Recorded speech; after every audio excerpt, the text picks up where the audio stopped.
Hey everybody. I thought long and hard about this one, and still not sure how I feel about it. But I'm going to go ahead anyway. 2 years ago, I was diagnosed with Lewy body dementia, and it's a neurodegenerative disease that has no treatment, has no cure, and is terminal. And we can say more about it as we go on. But for right now, let's just talk about life a little bit. You know, there's different aspects of life, and we've been talking about public health a lot, and you could see where I was infusing my career in public health into these discussions. So let's just talk about very quickly the trajectory of my career. Starting with, I went to undergrad at Penn State, got a quick job as a tech in an engineering consulting firm, then became a true tried and true manpower federal government employee with a local government, the Allegheny County Health Department, then graduate school at the University of North Carolina for public health, Peace Corps, then EPA on a non-competitive eligibility. Then from EPA, once I got career tenure, leave without pay to work with International Rescue Committee during the Civil War in Mozambique, doing refugee relief on the border of Malawi and Mozambique. Back to EPA, then on to the international. Then got a an appointment assignment through the Intergovernmental Personnel Act to the government of the Northern Mariana Islands. Was there for a while, bounced back to the States on a detail to Washington, D.C., bounced back up to Alaska on an Intergovernmental Personnel Act assignment to the Alaska Native Health Board, went on to the EPA Alaska Operations Office as Rural Sanitation Coordinator, went to CDC, ATSDR, Agency for Toxic Substances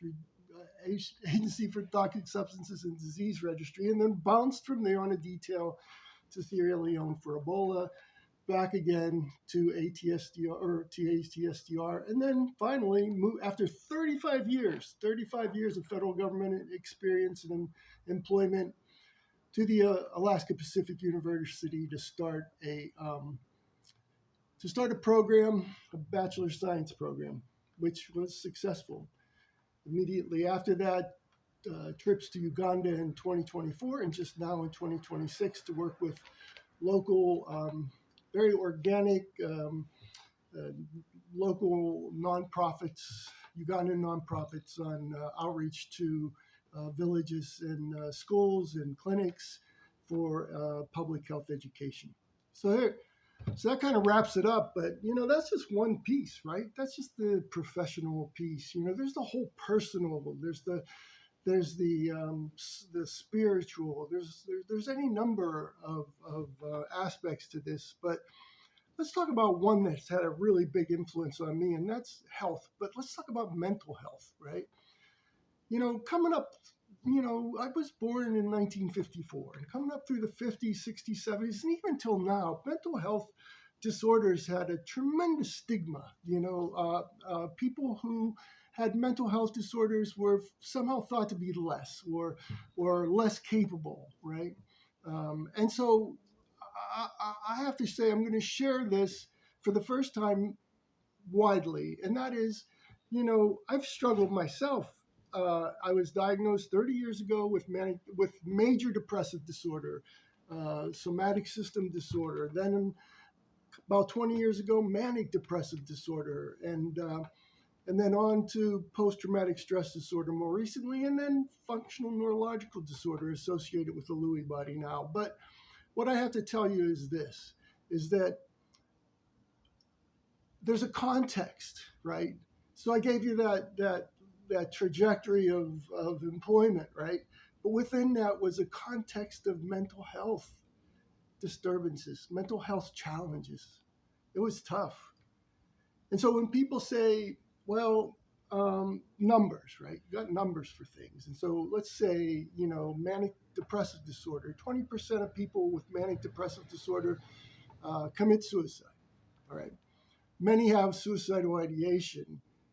But what does suicidal ideation mean? What does it mean to you? For me, um, it was a time that lasted for a long time, decades, where the only thing I wanted out of life was death. And so now I'm starting to slip.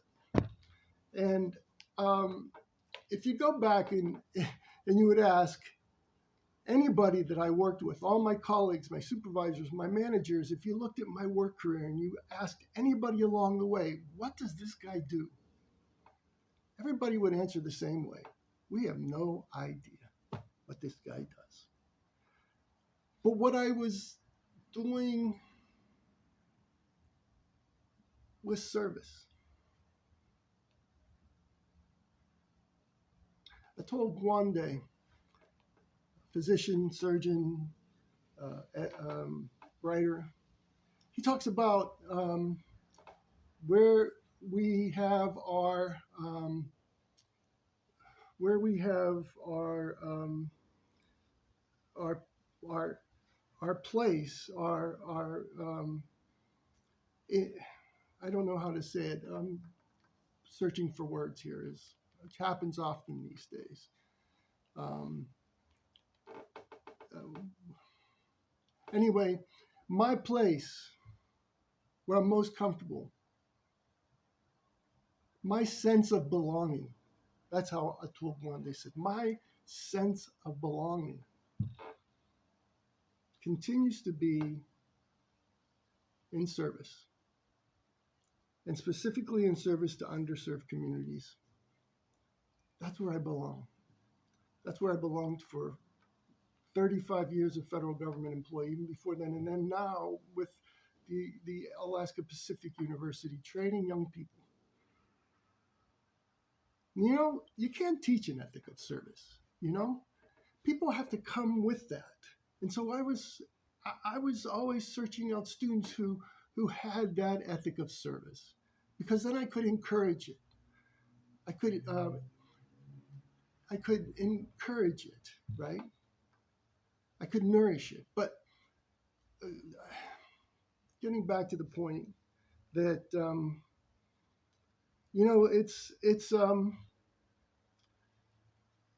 everybody. When we wake up every morning, we have a choice. We can immerse ourselves in the human condition, and we can either ignore the struggling within the human condition, or we can contribute to it, or we can do something to make it less. Right? That's it. That's it. There's nothing more to talk about, right? Right? So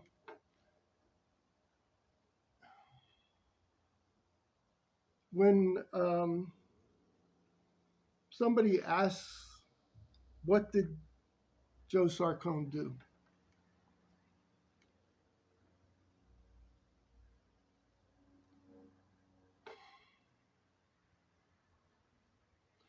The A colleague and friend in the Solomon Islands, um,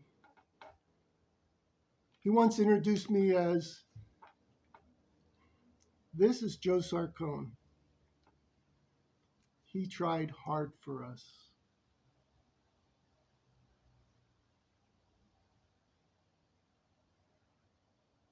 Boss.